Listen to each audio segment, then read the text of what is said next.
Un hombre que lo fue de carne y hueso y sangre y alma, que se ha convertido en un himno. Así definía Miguel de Unamuno a Rafael de Riego, el hombre que protagonizó el levantamiento contra el absolutismo de Fernando VII, el día 1 de enero de 1820, y que entonces, y aún hoy en día, suele despertar amores y odios a partes iguales.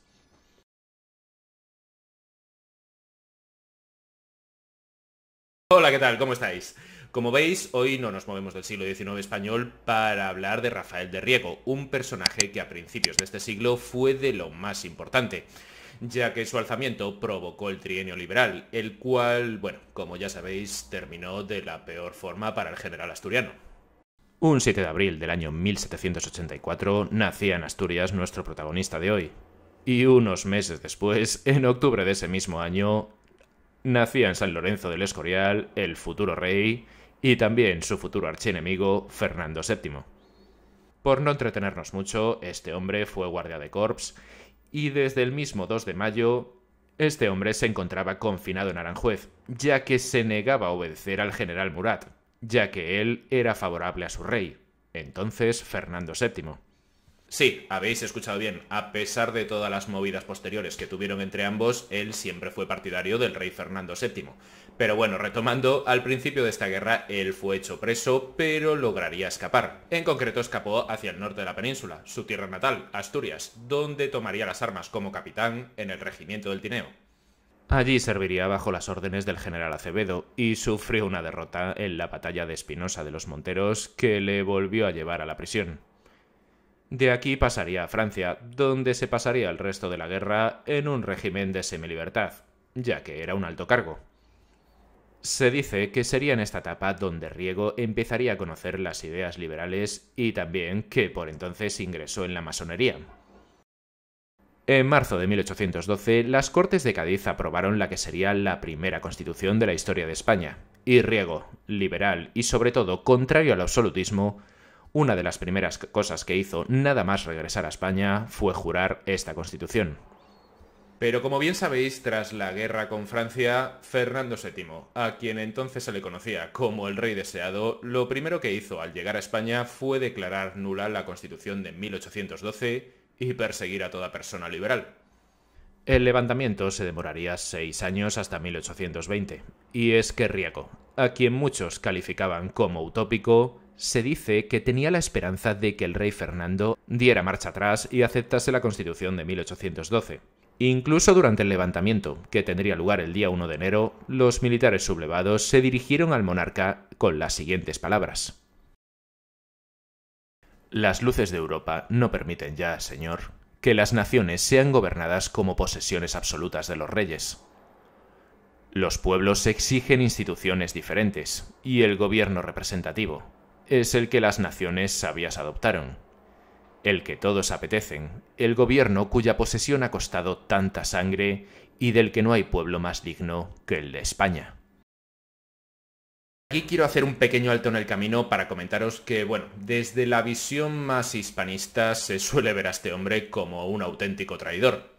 No tanto por el hecho de que se rebelase contra su rey, sino más bien por el momento en el que lo hizo. Ya que, como sabéis, él y el resto de militares que se sublevarían antes de eso estaban destinados a ir a América a sofocar las diversas rebeliones que más tarde desembocarían en las emancipaciones hispanoamericanas. Este acto está visto como una traición, ya que si bien se entiende la rebelión contra el monarca absoluto, no se comprende que se dejase a las tropas del otro lado del Atlántico vendidas y sin refuerzos. Y a ver, aquí mi opinión sé que va a ser muy a la gallega, pero creo que ambas posiciones tienen bastante razón. A ver, por una parte sí que es cierto que no se puede negar que el alzamiento provocó pues que dejasen vendidas a las tropas realistas en Hispanoamérica. Claro, el trienio liberal pues solamente duró 3 añitos. A ver, por otra parte, y aquí entran en juego las famosas ucronías históricas, y bueno, ya me diréis vosotros qué os parece y qué opinión tenéis. Yo creo que, bueno, de haber marchado hacia los virreinatos que entonces estaban en rebelión, yo creo que, bueno, igual puede ser que las emancipaciones de Hispanoamérica no se hubieran dado en las fechas que se dieron, pero tampoco creo que lo hubieran pospuesto mucho más tiempo. Igual se hubieran producido unos meses o un año más tarde. Pero bueno, como ya os digo, esto es una opinión personal y es elucubrar demasiado sobre el famoso qué pudo haber pasado. Volviendo a principios de 1820, habría que resaltar las palabras que Riego dirigió a sus hombres el día del alzamiento. España está viviendo a merced de un poder arbitrario y absoluto, ejercido sin el menor respeto a las leyes fundamentales de la nación.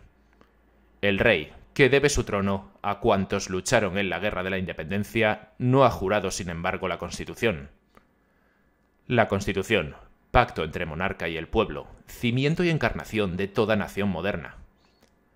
La Constitución española, justa y liberal, ha sido elaborada en Cádiz entre sangre y sufrimiento. Mas el rey no la ha jurado y es necesario, para que España se salve, que el rey jure y respete esa Constitución de 1812. A pesar de esta buena arenga y de buenos movimientos iniciales de las tropas levantadas, no lograrían ocupar la ciudad de Cádiz, que era su objetivo. Riego y sus hombres recorrieron gran parte de Andalucía para sumar adeptos, pero entre que este no generaba demasiado interés y sus leales, ya fuera por el cansancio o por el acoso de las tropas realistas, fueron desanimándose. Él mismo estaba a punto de rendirse cuando se encontraba en Extremadura, no muy lejos de la frontera con Portugal, por lo que pudiera pasar, cuando le llegó la noticia de que el levantamiento había triunfado en las principales ciudades de España.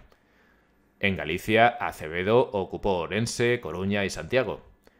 En Zaragoza, la Constitución también fue proclamada el 5 de marzo.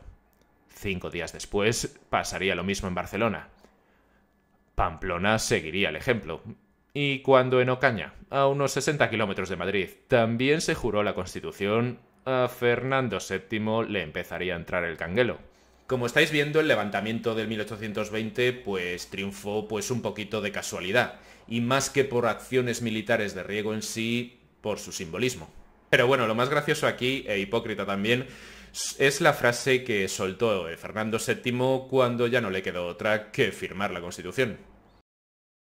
Marchemos francamente, y yo el primero, por la senda constitucional. La verdad es que a partir de aquí, Riego se convertiría en todo un símbolo, como lo definía Unamuno. Pero más allá de esto, veamos cómo era el hombre tras el mito. Y es que a este se le conocía como un tipo de lo más testarudo y obstinado, de ahí el apelativo que le pusieron, Cabeza de Fierro. Carácter que le llevaría a ser traicionado en más de una ocasión y, desde luego, que como militar era más bien regulero. Por no hablar de que, a pesar de toda la fama que ha tenido posteriormente, era un hombre católico practicante y defensor de una monarquía constitucional.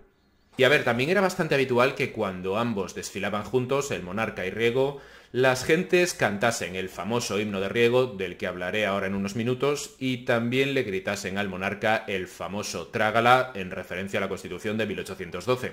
Algo que obviamente molestaba muchísimo al monarca, y así se lo hizo saber al general, por lo que el general llegó a prohibir a las gentes que cantaran el himno y también que le gritasen el famoso Trágala. A día de hoy no son pocos los historiadores que dicen que él más tarde sería víctima de su propia fama.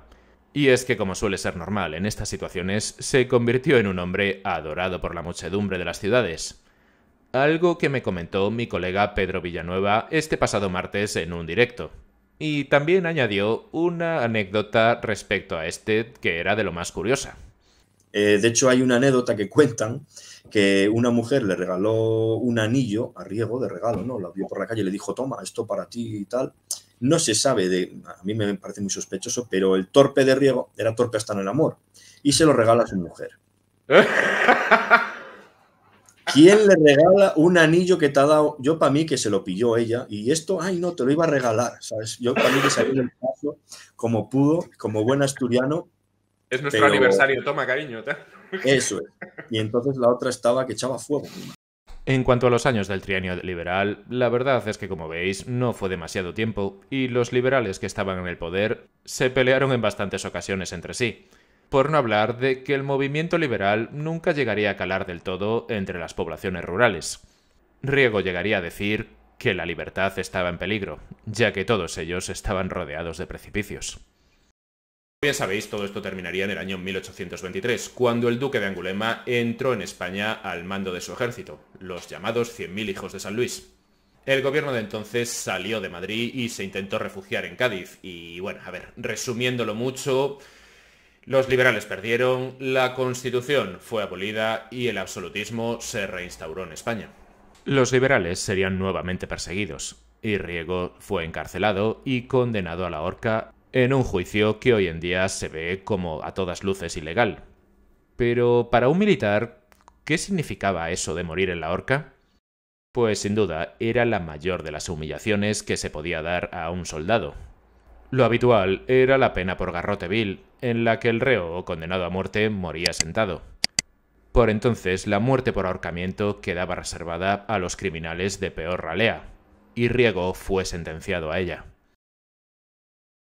La pena se llegó a ejecutar un 7 de noviembre del año 1823 en la Plaza de la Cebada de Madrid, y como sucede en algunas ocasiones, en este caso murió el hombre, pero también nació el mito.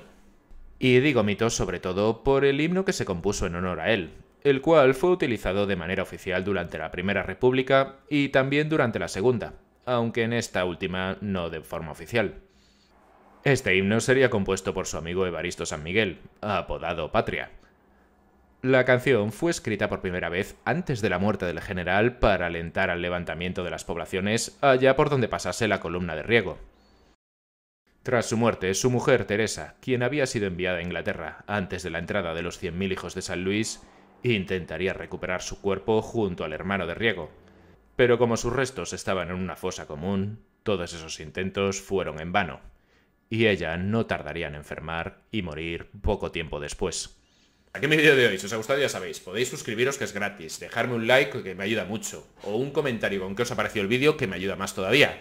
Y bueno, si no os ha gustado, pues como suelo decir en alguna ocasión, recomendárselo a alguien que os caiga mal para que se fastidie y se lo trague. Un saludo y hasta el próximo vídeo.